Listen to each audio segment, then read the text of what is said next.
आपल्यासोबत बोलण्यासाठी प्रवीण दरेकर जे आहेत सर, जर पाहायला गेलं तर आज पहिल्यांदा जनगणनेचा जेव्हा विषय होता तेव्हा भाजप नेत्यांनी याला विरोध दर्शवलेला होता. संघाची पंचसूत्रे असा सांगून विरोध दर्शवलेला होता. मात्र आता जर पाहायला गेलं तर संघानंच विकासासाठी जी जनगणना ती झाली पाहिजे म्हणजे एकंदरीत पाठिंबा दिलेला आपल्याला पाहायला मिळतो. काय नेमका भावना, काय तुमचं म्हणणं? नाही, मी रेशीमबागच्या त्या संमेलनात त्या बैठकीत होतो आणि त्याच्यामध्ये पंचसूत्री सांगत असताना जातीभेदाला मुठमाती देणं, गाडून टाकणं या अर्थाने ते वक्तव्य होतं. संघाची अधिकृत भूमिका, संघाचे प्रवक्ते, संघाचे वरिष्ठ पदाधिकारी आपल्या यंत्रणेतनं त्या ठिकाणी जाहीर करत असतात आणि त्याच्यामुळे संघानं जर जाहीर भूमिका केली असेल तर ती संघाची जाहीर भूमिका असते, त्याच्यावर मी भाष्य करू शकत नाही.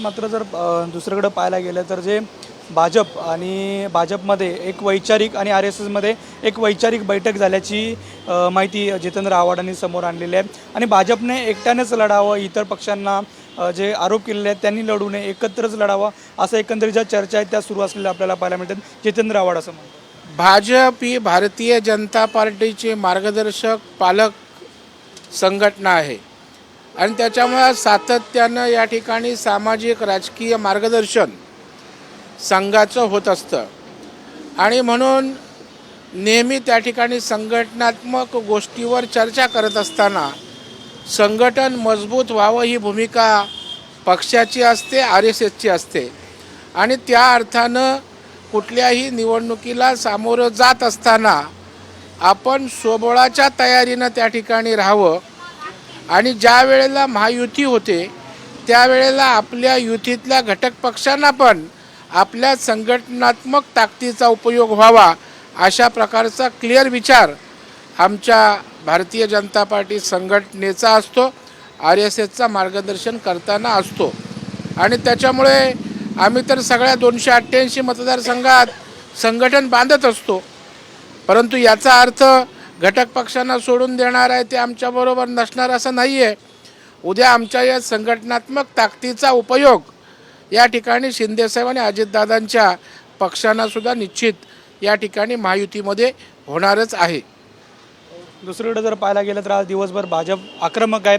तृणमूल काँग्रेसचे खासदार बॅनर्जीजी यांनी काल मिमिक्री केलेली होती उपराष्ट्रपतींची. एकंदरीत त्यानंतर तुम्ही सर्व भाजप नेते असू दे किंवा भाजप पूर्ण संघटना असू दे आक्रमक झालेले आपल्याला पाहायला मिळतं. या ठिकाणी अशा प्रकारचं उपराष्ट्रपती जे संविधानिक मोठं पद आहे त्यांची मिमिक्री करणं निषेधार्ह आहे. तो आपल्या संविधानानं दिलेल्या अधिकाराचा अपमान आहे, अवमान आहे. केवळ भारतीय जनता पार्टी नाही, त्या देशातला प्रत्येक नागरिक या घटनेची निंदा करतो, निषेध करतो. नक्कीच जर पाहायला गेलं तर हे सर्व मिमिक्री करणं हे योग्य नाही, याची भारतीय जण निंदा करत असलेल्या प्रतिक्रिया आपल्याला प्रवीण दरेकर यांनी दिलेली आपल्याला पाहायला मिळते. थोडे योगेश गुरवसह नंदकिशोर गावडे, TV9 मराठी, मुंबई.